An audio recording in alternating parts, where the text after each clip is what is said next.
There's a church in the valley by the wildwood, no lovelier place in the dale.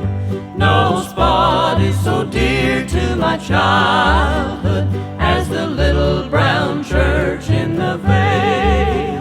Oh, come, come, come, come, come to the church in the wildwood. Oh, come to the church in the vale. No spot is so dear to my childhood as the little brown church in the vale. How sweet on a clear Sabbath morning to listen to the clear ringing bell. Its tones so sweetly are calling, oh, come to the church in the vale. Oh, come, come, come, come, come to the church in the wildwood. Oh, come to the church in the vale.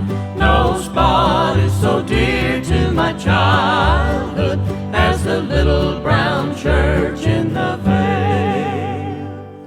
From the church in the valley by the wildwood, when day fades away into night, I would fain from the spot of my childhood wing my way to the mansions of light. Oh, come, come, come, come, come to the church in the wildwood. Oh, come to the church in the vale. No spot is so dear to my childhood as the little brown church in the vale.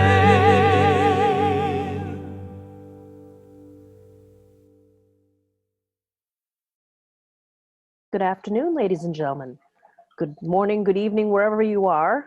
Welcome to the Church in the Wildwood virtual service. I am Reverend Jennifer Faye Smith. I'll be your podium today. And for your lecture, I've chosen a piece by Kyle Cease, which is very informative and very helpful in these times. For our invocation, Divine Creator, thank you for giving us again another day, a beautiful day of existence, a day to overcome challenges, a day to allow our love to lead, and a day to remember that we are all loved. Amen. Please join me in reciting the Lord's Prayer. Our Father, who art in heaven, hallowed be thy name. Thy kingdom come, thy will be done, on earth as it is in heaven. Give us this day our daily bread, and forgive us our trespasses, as we forgive those who trespass against us. And lead us not into temptation, but deliver us from evil. For thine is the kingdom, the power, and the glory, forever. Amen. Let us recite in unison the principles of the Church in the Wildwood. We believe in infinite spirit, and that deity is infinite spirit. All phenomena of nature, both physical and spiritual, as the expression of infinite spirit. The immortality of the soul and a path of eternal progress open to every human soul. Communication between all spiritual entities and humans. Personal responsibility. Prophecy and healing as divine attributes, proven through mediumship. The highest morality is contained in the golden rule, do unto others as you would have them do unto you. Please join me in singing our next musical selection.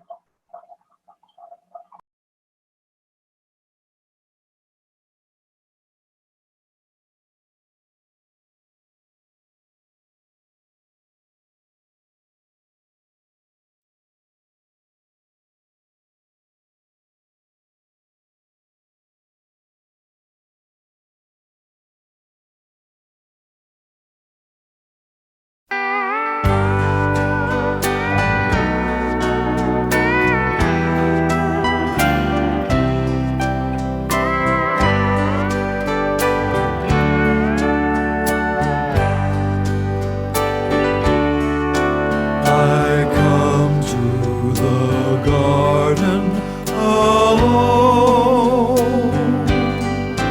while the dew is still on the roses, and the voice I hear falling on my ear, the Son of God discloses,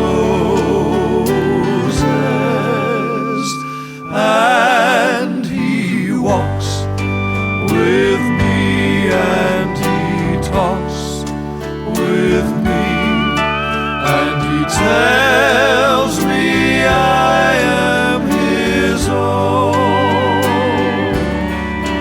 and the joys we share as we tarry there, none other has ever known.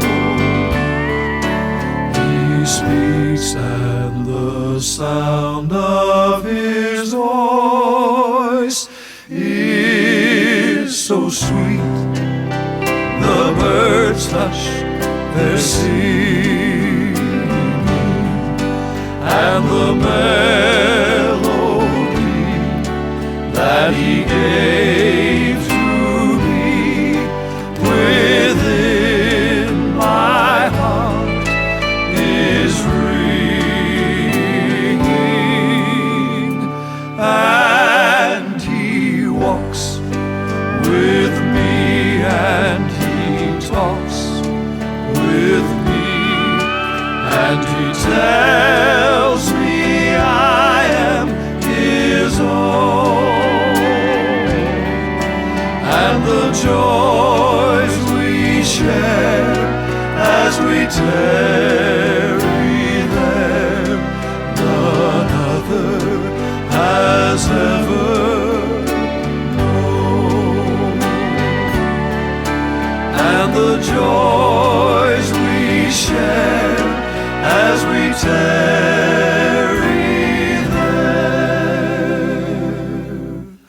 none other has ever known.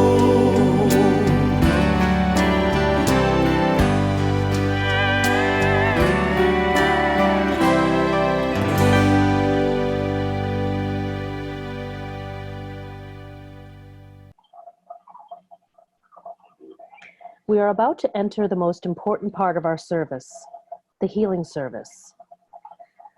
As we enter the healing service, let us relax and open our hearts.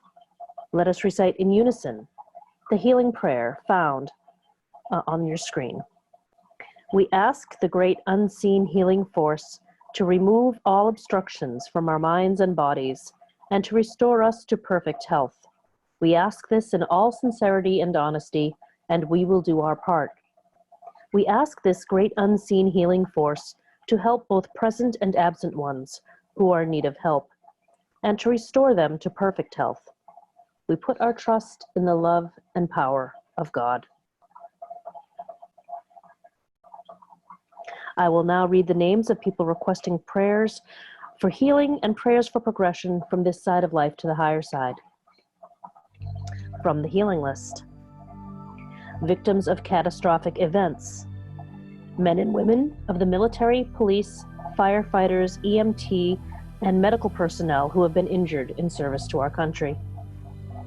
Reverend Charlotte Gordon, Reverend Betsy, Ginny, Reverend Lorraine Willie and the Rivenbergs, Donna Arsenault, Tom Smith Sr., Reverend Tenny Komar, Jordan Newton, Reverend Eric Carlson, Venerable Man Xing, Fabiola Elisa Correa, the Baird family, Kathy Boudreau, the Gaskill family, Elcira Lloyd and Henry Lloyd, Nancy Bowmanjan, Faye Newton, Lisa, Violet, and Casey, Zayden Camparelli, Marianne Sargent, Bruce Snowblind, Anthony Serino Jr., Helen Wag, Rita Cordemarsh, Nirmala, Chris Lynch, Lillian Gamble, Soren and Meredith Campbell,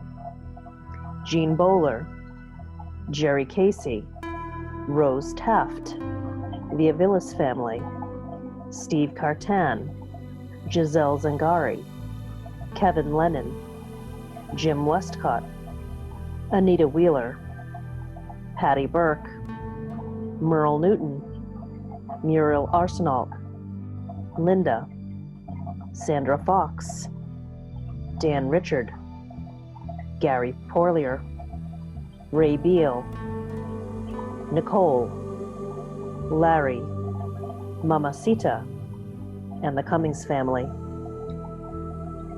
For the progression list,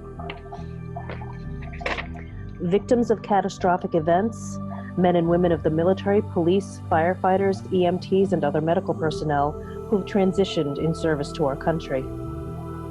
Leo Rondon, Jason Phillips, Asuncion Aviles, Lorene Barton, Michael Weeks, Jonathan S. Hall, Mary Jane, Laura Lee Gamble Warhol, Samuel C. White, Reverend Eileen McGrath, Isabello Aviles Rivera, Mike House, Lily Rose, Neil Koss, Matt Hall, and Scott Cummings. If you have any names that you would like to add to either of these lists, please just reach out to us through Facebook or reach out to me directly, again through Facebook, or you could leave a message on our answering machine.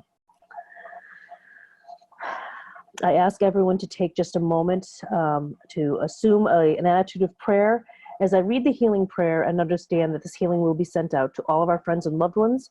If you have people on your mind that you would like healing sent to, just please keep them in mind as I read the prayer. Dear God, let our hands always be hands of healing through which your life may radiate to lessen pain and bring a renewal of peace and healing wherever needed. Dear God, let our touching hearts and hands bring some essence of your love flowing through them to bring comfort and joy. We offer our hands and our hearts as a channel. Please use them as your tool. As we pray for those in need of healing, we see them filled through and through with the healing love of God. We have faith in the remarkable ability of their body to return to the pattern of perfection in which it was created.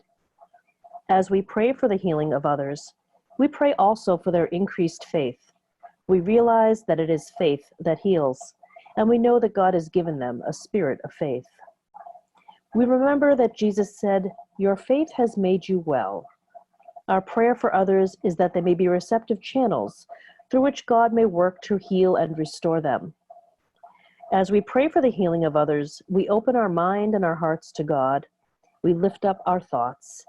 We think of the life of God in which we live and know that this life is eternal, unending, that this life is in for those in whom we pray, a mighty healing force. Amen.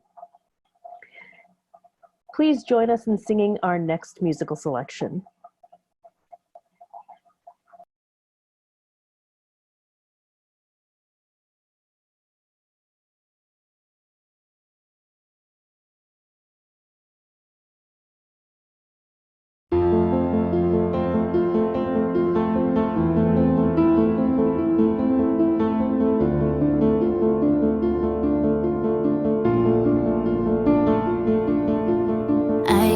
Fighting voices in my mind that say I'm not enough.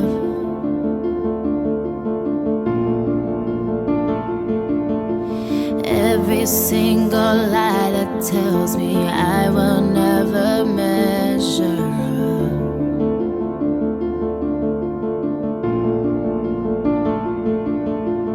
Am I more than just the sum of every high and every low?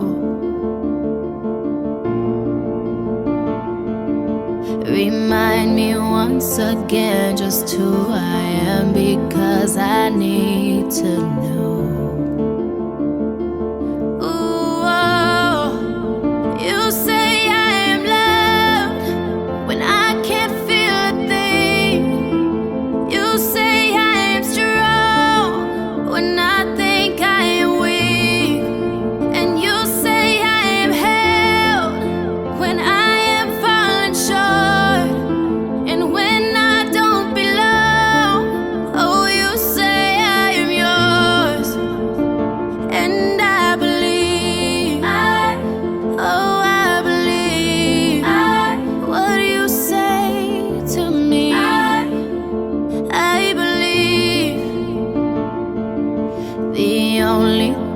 that matters now is everything you think of me. In you I find my worth, in you I find my identity. Ooh, oh, you say I am loved when I can't feel a thing. You say I am strong when I think I am weak. And you say I am held when I am falling short. And when I don't belong, oh, you say I am yours. And I believe, oh, I believe what you say to me. Oh, I believe.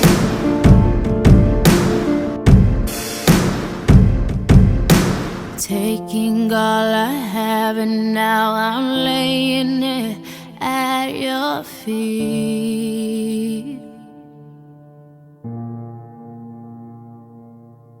You'll have every failure, God. You'll have every victory. Ooh, oh, you say I am loved when I can't feel a thing. You say I am strong when I think I am weak. And you say I am held when I am falling short. And when I don't belong, oh, you say I am yours. And I believe, oh, I believe what you say to me. Oh, I believe, and I believe, oh, I believe what you say to me. Oh,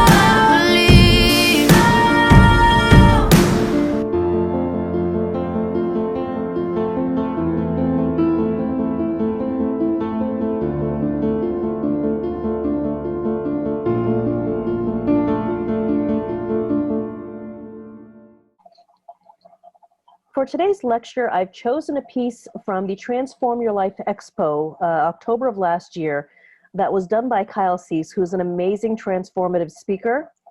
This is on YouTube. This is not something he did specifically for us, but Kyle is an amazing speaker. I have seen him live, and I really advocate listening to what he says and how he uses humor to get through to the bottom of most of our problems and to see things more clearly. So I hope that this piece speaks to you.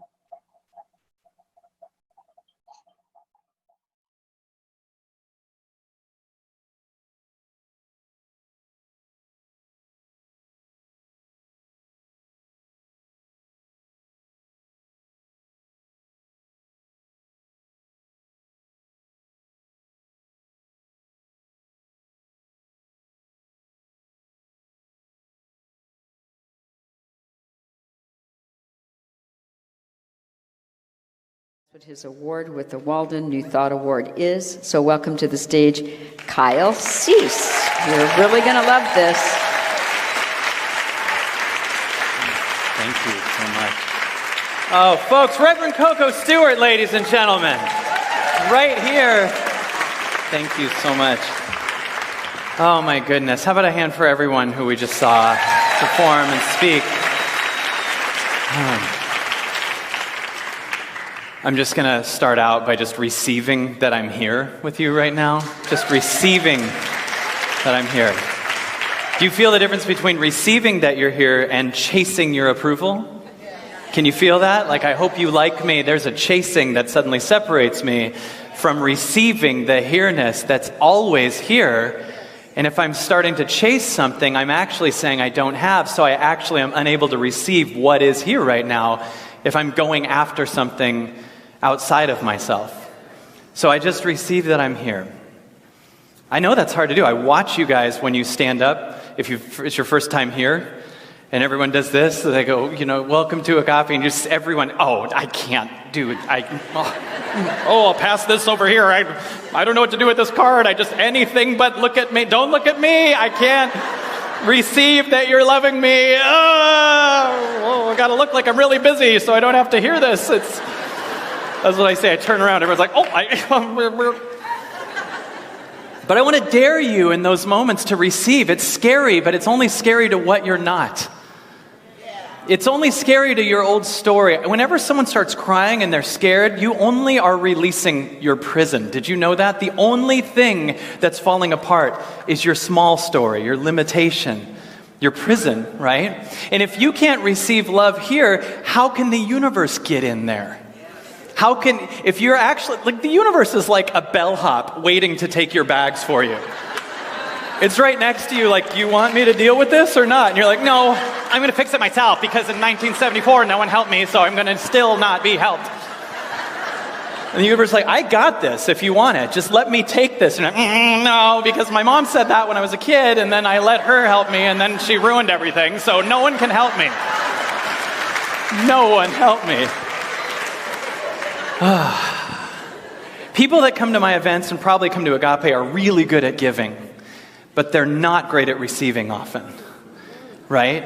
And you can only give at the level you receive. If I say take a breath, and I ask you to actually think of the word receive when you breathe in. Just think of the word receive. Feel the word receive. And some of you might notice that's a scary word to receive. Right? I don't want to receive and have the attention be on me and actually receive. But if I say, now as you exhale, think of the word give. Very easy. But you only could give out the amount of air that you breathed in. How much are you cutting yourself off from giving if you're not receiving? So for me to start this talk, however this is starting, I'm just receiving what an honor it is to be here. And I say at many events, it's an honor to be here. And I actually mean it here. Most places I'm lying. I'm like, I don't want to be here at all. But this one, I love. This place is amazing. This is my second biggest place. The first one's here. Right here is here. And I know that just saying my heart is my home can be a cliche. There's a restaurant called Cracker Barrel that probably has that written on a sign somewhere. My home is my heart. And that's a sentence that we can hear at one level, which is when you say it, and then I watch a lot of people nod and look at each other like home is my heart. Because that's in our spiritual community, right? The nodding.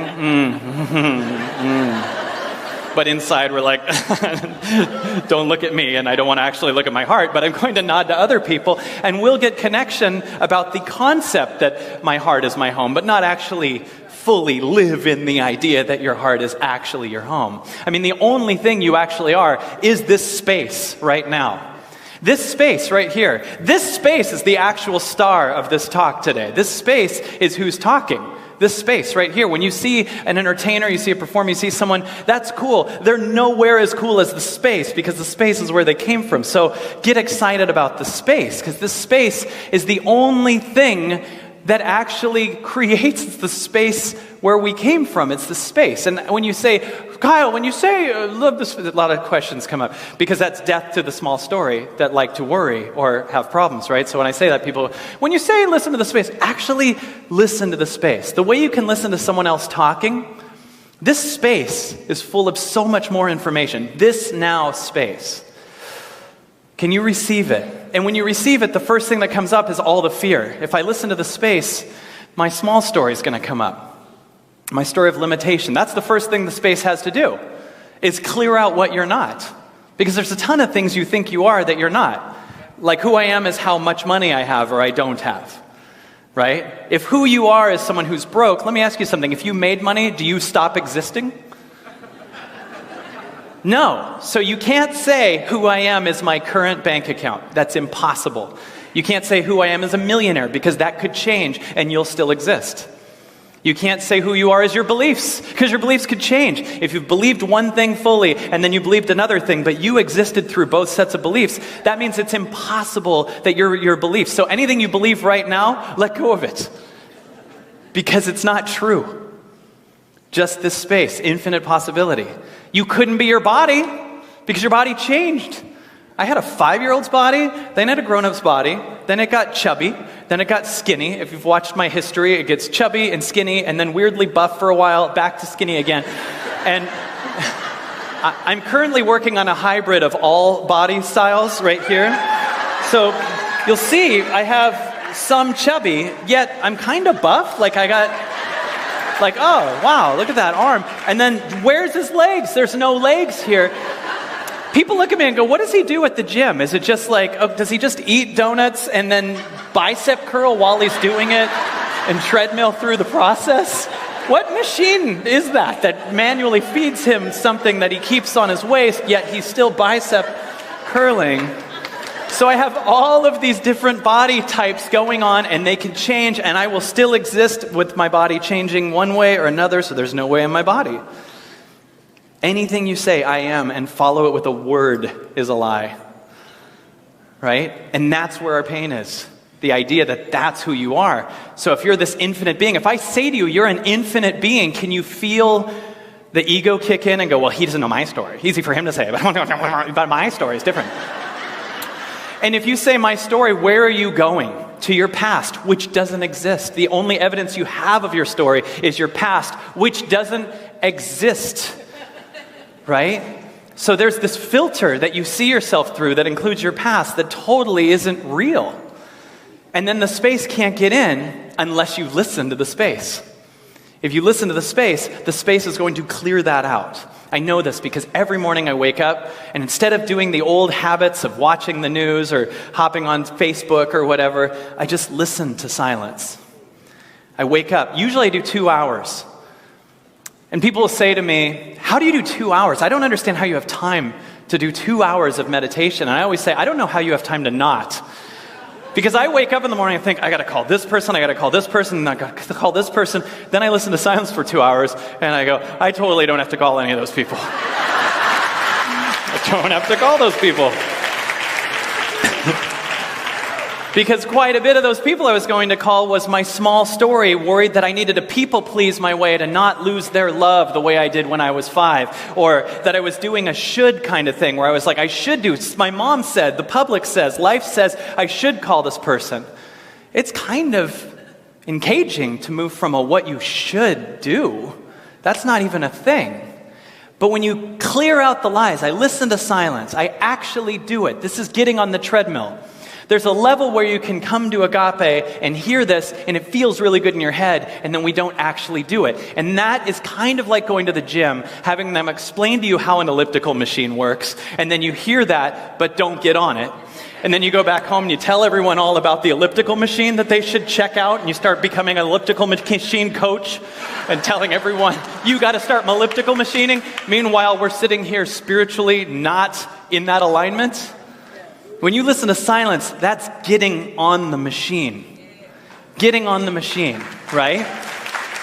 When you listen to silence. So the first half an hour of every meditation, I call the breakup. It's the breakup of what I was yesterday. It's the fall apart of everything. So it's agony. And usually when we meditate for a few minutes, we have this painful experience. So we go, I can't meditate because I think the next few minutes is going to be like the first few minutes. So we break it, and then we keep starting a first few minutes after we recondition ourselves to be in the ego of the world. So what would happen if you kept listening? Because every morning I sit up and I hear the thoughts. My mind shows up. I'll just be in silence. How long? An hour? You're going to do an hour? I can't do it. Who's talking? Like, who is that just said that? I can't do an hour. This is stupid. Hey, wait. I'm not doing anything. This is stupid. I'm not doing anything. And then another voice is like, well, we've done like 6 minutes, so if you have 10 sets, that's 6 minutes, and you could do an hour. And then another voice like, I gotta let the dog out. Like, this. What am I gonna wear? Did I turn off the iron? Wait, I don't iron. I don't even have an iron. Why would I ask that? I haven't washed anything for 3 years. I should wash something. And I should start a 90-day plan to wash clothes. I'm gonna I'm going to declare that to everybody. And then another voice, that's so stupid. Why would you say that? That's crazy. And then another one, who's this? Who are you? Who are you? I don't know. And you just stay there. Now, if a voice shows up and goes, I can't do this, and I go, you're right, and I get up and go to Starbucks, I immediately declare that I'm run by the small story. The second the voice says, we can't do this, if you get up when it says that, immediately you just said, that's your God. That limited story, that small story. But if you keep listening, that story is going to get bored. You know why? Because you're being a space of love for it. This is how actual love works. Love really is the answer. So you keep listening, you're suddenly becoming the parent you've always wanted for the inner child. Right? You're sitting here listening, and this voice comes up and goes, I can't do this is stupid, and you just keep hearing it say that, and you're not at war with it, and you're not trying to fix it, and you're not trying to figure out. There's way too much of us trying to figure out why stuff is coming up, but it doesn't need to be figured out. It's coming up because it's leaving. If you start figuring it out, you're going to make it stay because you're bringing your egoic significance into it. That's like going to the dentist, and he's like, we're going to pull out your old cavity. And then he pulls it out, and you see it because it's leaving. But it'd be weird if on the way you went, what does this mean? Like, oh, maybe my grandpa also had this filling. And like, in a past life, I know, I went to a past life person, and they said that I was Alexander Graham Bell, and that's why this filling's here. Oh, it's because I was 7 once and had a filling. That's why, everybody. They can't get rid of it. The universe is just trying to take stuff from you. And the stuff that you need to know is already in your mind, and the stuff you don't need to know isn't. So when we're sitting here trying to figure out something, we're in denial of what we already know, and we're saying, I need to know what I've decided I need to know, not what the universe is telling me I need to know right now. Can you feel that? So if I'm just listening to silence, these voices come up, and all these fears come up, and I let them be there. I let them be there. I'm scared. I'm lost. Cool. I'm confused. Cool. By the way, do you know lost and confused is a very advanced place to be? Because only your small story can be lost or confused. Think about this. Have you ever been in a car with someone who's totally lost but won't admit they're lost? They look like they know where they're going. Ladies, have you ever had it when you're in the car with someone? They don't admit they're lost. They're just like, we're fine. Everything's fine. I got it. And you've passed the same McDonald's 9 times. And you're like, why don't you just admit you're like, I got it. I know what I'm doing. It's perfect. Finally, when you go, okay, I'm lost, what happens? Well, let's type it in. Let's ask for directions. New information can come in now that you say you're lost. So take in the idea that if you're confused right now or you're lost, you're doing really well. Right? Because only your small story can be lost. And sometimes I'll work with someone and they'll say, I'll say something about the vastness of what they are, and they'll go, I gotta wrap my mind around that. Stop it.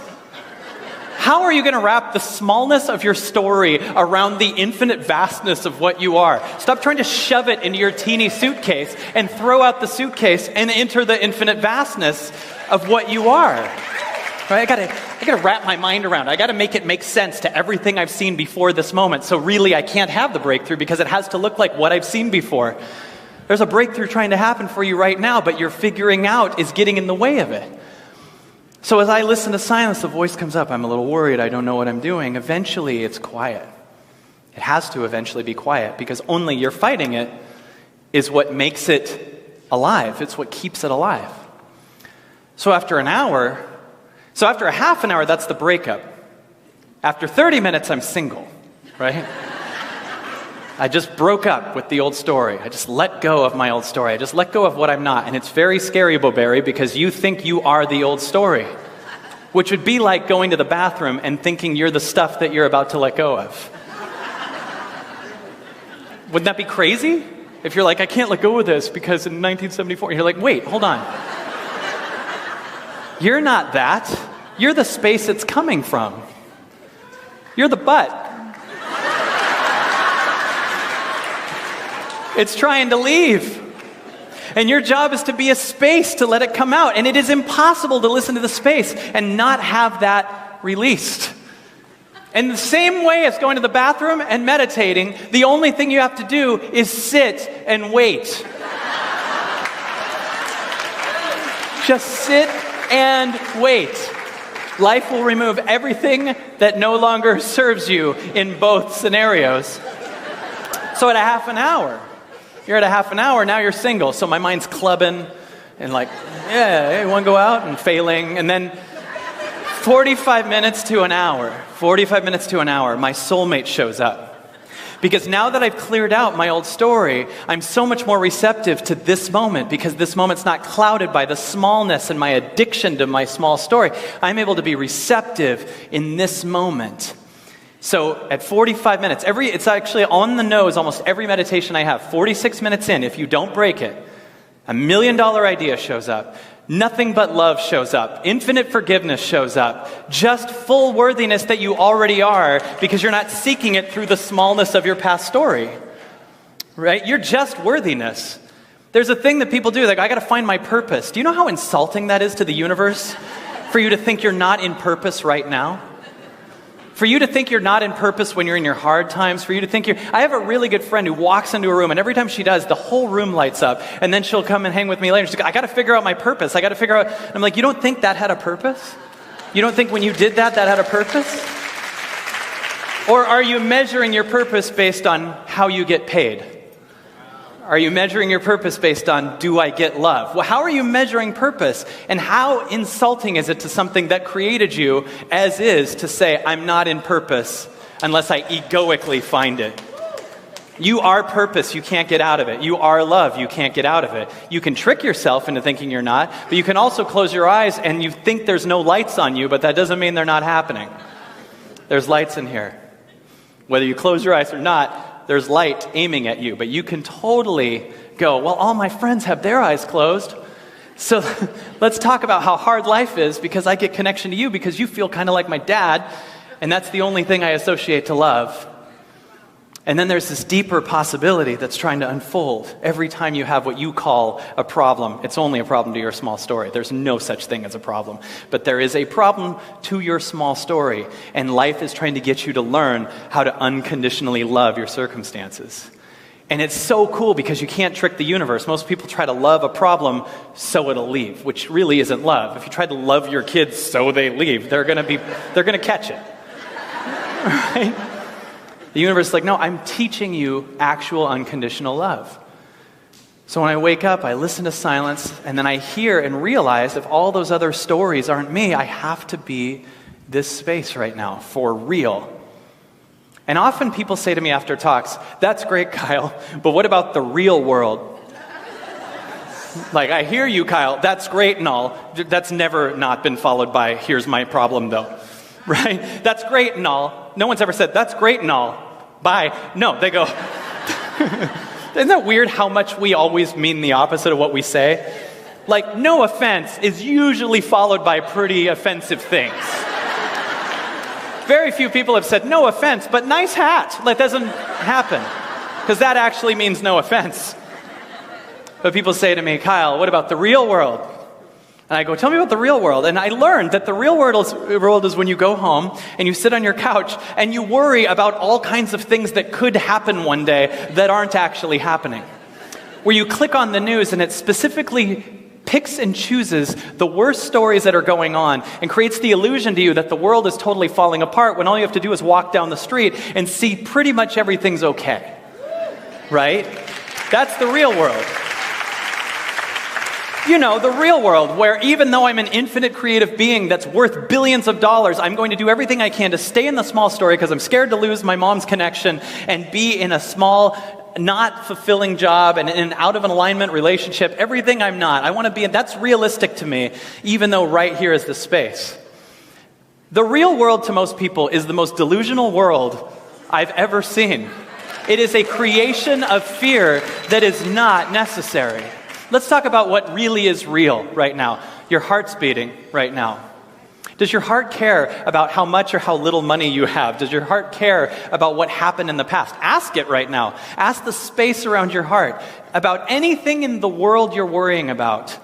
Think about it and close your eyes. I want to offer you guys to close your eyes, take a deep breath, release it, and think of anything that you're worried about. And tell the space that's beating your heart about it.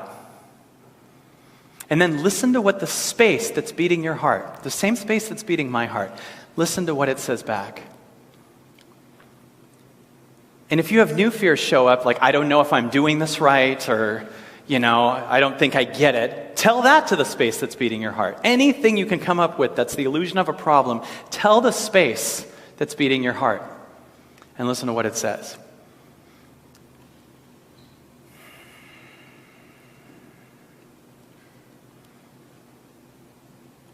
If you have a yeah but show up, tell that. Yeah, but what about, okay, tell that. And listen to what it says.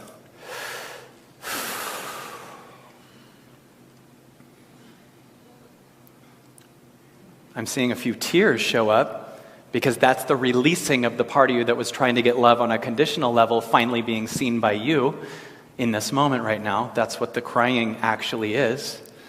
That's the goodbye through the idea of being an actual space of unconditional love for the story that created struggle so that it could overcome it. Just curious if anyone had a thing that your heart said. Anyone want to yell out what it said? Yes? That I won't be able to finish my children's book.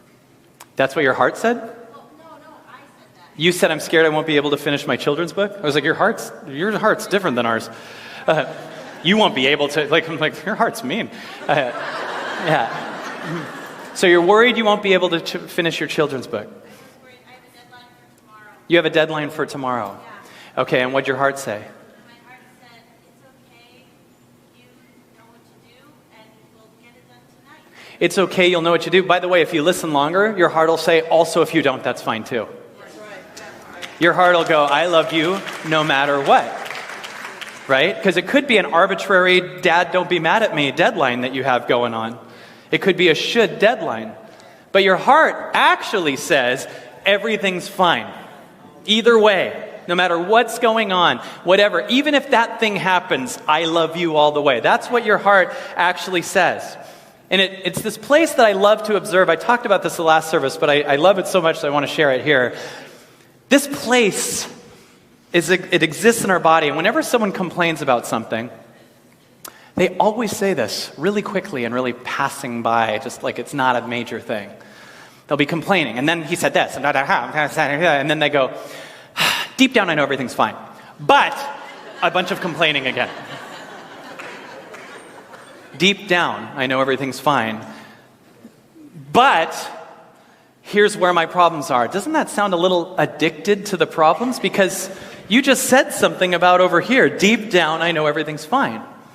And for some reason, our society has decided to make deep down this kind of distant summer home that we just peek in the window for a second and then go back to our studio apartment that we live with 7 billion other people that are worrying like crazy.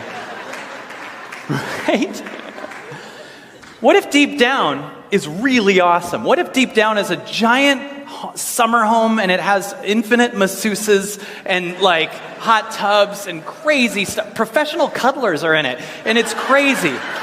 It's got 10,000 rooms in it, and like only 6 people live there. Mr. Rogers, Michael Beckwith, Oprah Winfrey. Like, these are the people that live in the deep down home, right? That's who lives in deep down, right? And if you listen to silence long enough, you start moving in. You like meet a realtor and they show you the key and how to open it, and every once in a while. And then you might go through a few months of back and forth. Well, I kind of miss over here where I have all my problems and can worry a lot because I get a lot of connection and I'm going to, be seen by the status quo as just enough and I don't have to, okay. But then over here, I'm going to lose a lot of what people think. I'm going to lose a lot of my parents' opinions. I'm going to transcend their opinions, actually, because deep down is so infinite. You can listen to silence more. Listen to silence more, and then eventually you stop saying deep down, I know everything's fine. You just say everything's fine. Because deep down is you. Deep down is you. Now, people hear these talks and they like it just enough in the mind to not go move to deep down. And I'm going to dare you to make this talk worth not what you paid for it, which is pretty little. And I'm going to dare you later to give to this insanely amazing church, spiritual center, group of people. I'm going to dare you to give beyond the level you're used to giving, because that breaks the cap open on how big you can receive.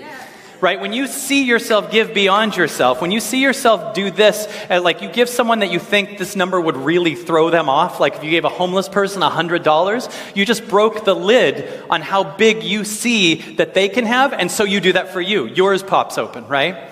Realize that you're a space of flow, right? So it's both true that how much you receive decides how much you give, and it's vice versa. How much you give decides how much you receive. So when you're in a place where you're giving, give fully and realize you're the apple tree, not the apple. Because the same part of us that's hoarding our money is the same part of us hoarding $1 million ideas.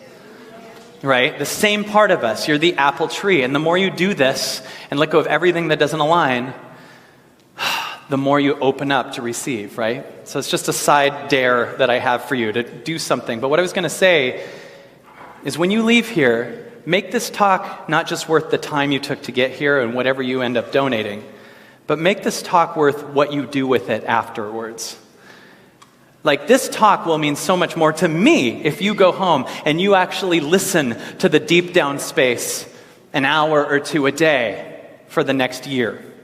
Like, if you wake up and stop doing the old egoic things like watch the news, flip on Facebook, and almost feel uncomfortable that you're not uncomfortable, let yourself fall into the depths of what you are, and I'm going to dare you to actually do something with it so you start to embody the same deep downness that anyone that you appreciate or look at as a hero does, because they're just being an example for you of what you are. And you have this opportunity to leave this talk and become the example for everyone else of what they are by living it. We can't just tell other people to do it while we're not doing it.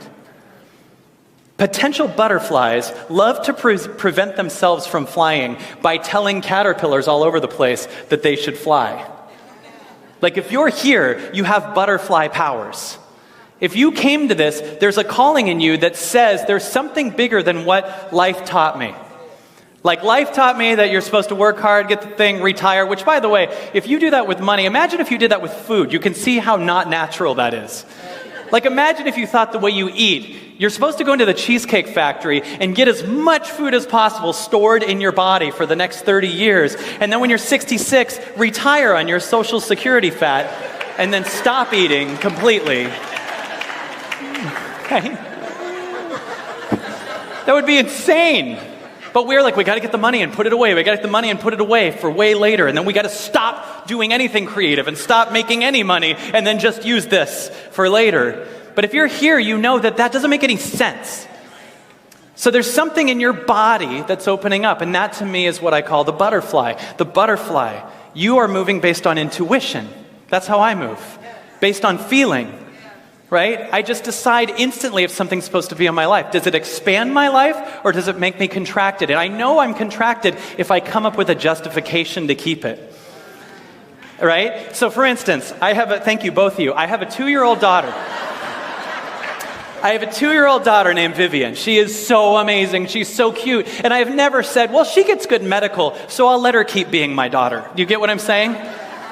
I've never said, well, she gets these benefits, so I think I'll keep her as my daughter. No, she's my daughter. I would never explain to anyone why I would keep this girl as my daughter. Same with what I do for a living. I love what I do. I'm never going to justify it to anybody. But we all know what it's like to be in a job we don't like and say, but eventually I'm going to get a raise. We know what it's like to be in a friendship with someone that doesn't feel like they align and go, yeah, but they did give me that one dinner that time and they were really nice. Right? When you're justifying something, that's you ignoring the fact that you're not listening to your body and you need to go into your head to make sense out of it. So if you keep it in your life, you have to stay in your head. If you keep the thing in your life that doesn't align with your soul, you have to stay in your head. And these things that are trying to expand you are a preview, because we have those first two voices, right? There's a first voice that shows up in every decision we make. And it shows up and it feels good, and you got about 3 seconds with it. Where it shows up and it says something like, what if we left this company? It just shows up on the side. What if we asked that person, what if we just flew to Italy right now? Like it's showing up in my body. What if we write a book? That's the first voice that shows up. And then right there, that's like a portal to you stepping into a whole new energy. And it can't tell you why because you've never done it. So it's actually asking you to move based on faith. So if you try to make sense out of it, you can only make sense based on your old story. So you go into your head as the way to get out of it. So the first voice shows up, what if we do this thing? What if we leave this company? And then the second voice shows up, and that's your yeah, but. So new story birthing, old story trying to stay alive, right? What if we do this thing? And then you come up with the stupidest reason over here why you shouldn't. And we listen to that more. It'll be like, what if we leave this company? Yeah, but if we do, we can't go to that Black Angus party next week. And they have free salad. They're going to be giving out free salad. And the first voice can't tell you this because it wants you to move based on faith and your soul and learn what will happen once you say yes to it. But it's like, dude, if you listen to me, you could own all the Black Anguses in a month and you could make them all vegan if you wanted. And then the second voice is like, yeah, but they have those potatoes and it's so good.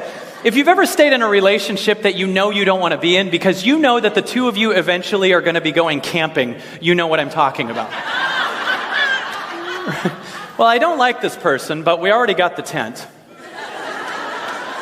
So I'll not like being with them for the next 2 months, and then I'll hate them in the woods. Like, that's not what you want to do. And I've learned to follow the feeling, and it's really getting specific, and it's testing me now. And a few years ago, before I had my amazing daughter, I saw a poster of one of my old performances. There's a poster I had framed in a closet, and it was from my Comedy Central years, and it was a #1 Comedy Central special. I pulled it off, and I asked my body, do I want to keep this? And my body was feeling heavy with it. But my mind came up with a reason. I said, if I ever have a kid, I'm going to want to show them this thing. And my body was like, yeah, I want to let go of it. But my mind was explaining to myself, keep it. But my body wanted to let go of it. Your body is telling you. So I walk over, I feel it. I don't want to keep this, actually. My soul doesn't want to keep this. This story, this thing that was me. So I walk over to a dumpster, and I let go of it, and it shatters in the dumpster, which like made it official. It was like, oh, cool. And then I walked away, and I felt this lightness and a voice go, your kid would rather have you as a present father. Your kid needs your presence. She doesn't need me going, look what I did in 2007. Aren't you proud of me?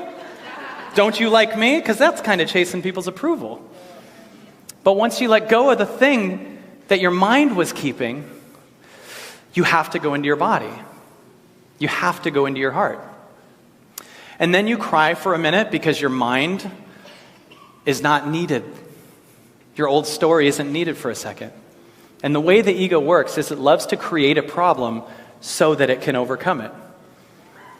Your ego likes to find what's wrong so that it can overcome what it created in the first place. And that's why we stay with things that don't align with our soul. If I ask you right now on a scale of 1 to 10, what does meditating feel like to you? What shows up in your body? Anyone? 10. It's a 10 for me. Now, if I said to you on a scale of 1 to 10, what does flipping through Facebook feel like to you? I mean, like 70 times a day. What does that feel like? Is that a 10? No, yet many of us do it.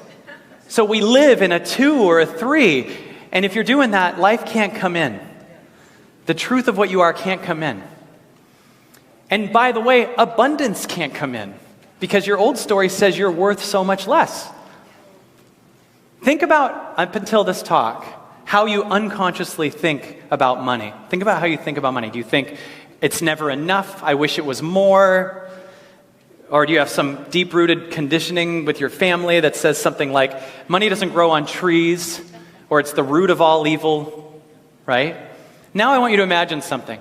Imagine that you're money, and you're on a date with you. You're on a date. Would you like to be on a date with someone that says you're never enough? You need to be more. You're the root of all evil. You want to hang out with that person?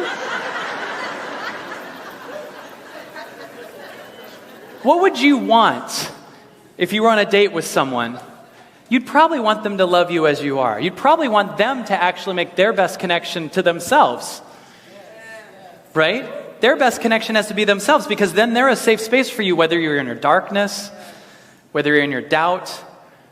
So I want to ask you, if that's the case, then can you look at your bank account, even if it's at a negative, and go, I love it exactly where it is? Because in the old paradigm, we've been taught to think positive. And that's awesome, and there's so many great things about that, but that implies there's a negative. And I find that my light is not measured by how much I keep staying in the light. It's measured by how much of my darkness, which is only my judgment, that I fall in love with. So if you want to actually become abundant, fall in love with being broke. If you want to have a good relationship, fall in love with being alone and single. If you want to have a good life, embrace the idea that death is a part of life. And watch how good it becomes, right? Just in saying some unconscious sentence like money equals security or money equals freedom, you're saying the biggest lie ever, and that's that I don't equal security. I don't equal freedom. You're the source of every dollar you've made. Get excited about you. Get excited about you.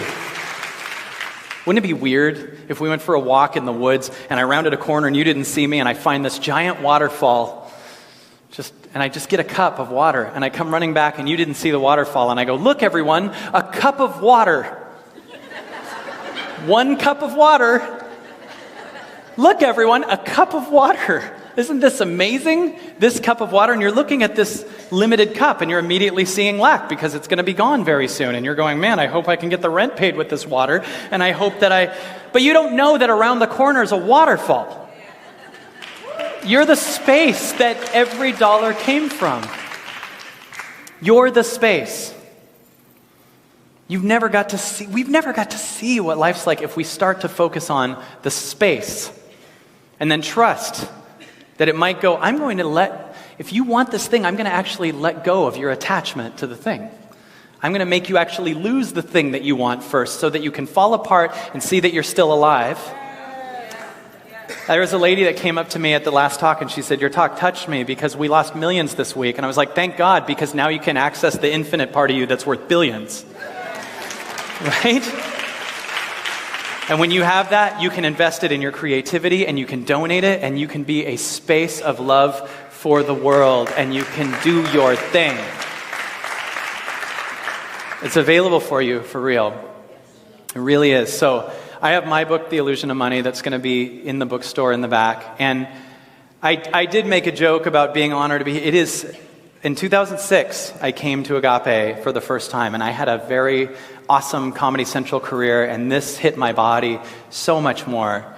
And it's emotional for me to be here, even though I've had so many other gigs. This gig is so touching. And I know I've spoken at Agape many times, but I haven't been he's the speaker this time. And it's been something I've been focusing on and honored to be with you. And I want to thank you so much for having me, Agape. Thank you for being with me. Thank you to Reverend Michael Beckwith for changing my entire life. Thank you to all of Agape. Thank you for being here. I'll be in the back. Please give to Agape. Donate like you've never done it. And then open up and watch what happens. Goodbye, everybody. Thank you so much. Love you. Thank you. For our announcements. Again, currently the church is remaining closed during this COVID pandemic. The one thing that we are continuing to do online is our services Sunday and our classes every Sunday evening. So I do hope that you can join us for the Intuitive Development Circle on Sunday evening at 7. If you are interested in that, please just message me or leave a message on Facebook. I'd be more than happy to tell you how to sign up if you'd like. It is a $5 requested donation. And of course, we're going to do our very best to keep bringing you good information every Sunday so that you have something to think about and to know that your community is still out here thinking of you. Other than that, we do have a link on Facebook for donations if anyone would like to or is able to contribute or donate. As our church is closed, we're not taking cash donations like we normally do on Sundays, but we do still have bills that have to be paid every month. We do want to say that we are incredibly grateful to all of those of you who have donated. It is very, very much appreciated. And again, if anyone is willing to or would like to or is able to, there is a link there if you'd like to make a contribution to the church. All right. Please join us in singing our next musical selection.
For the benediction. Divine Creator, we thank you again for another beautiful day. Whether it rains or whether it's sunny, it makes no difference. Whether it is cold, whether the flowers are blooming, it makes no difference, because in our hearts there is always the warmth and the sun of your love. And there is always that love that we share with others. And so much like the sun that you bring us, we bring that sun to others and warm their lives and their days. We watch and wait for the flowers to grow, and we know that everything is temporary, that the rain of today will give way to the flowers of tomorrow. And we thank you for sharing your love with us and for allowing us to share that love with others. Amen. I hope that you have a wonderful week. Please take care of yourself. Don't be afraid to reach out to the church if we can answer any questions, if we can be here for you. We are still a community. We are still all together, even if we are in isolation. So please know that we are here for you. Feel free to message us at any time or to leave messages on Facebook, requests, basically anything. Share your thoughts with us. We are still here for you. We don't want to feel so separated from our entire congregation just because we have to be at home. We live in a wonderful world now where the internet brings us all together. So with that, I will leave you with the love and blessings of the Church in the Wildwood, and we look forward to seeing you next week, if not sooner.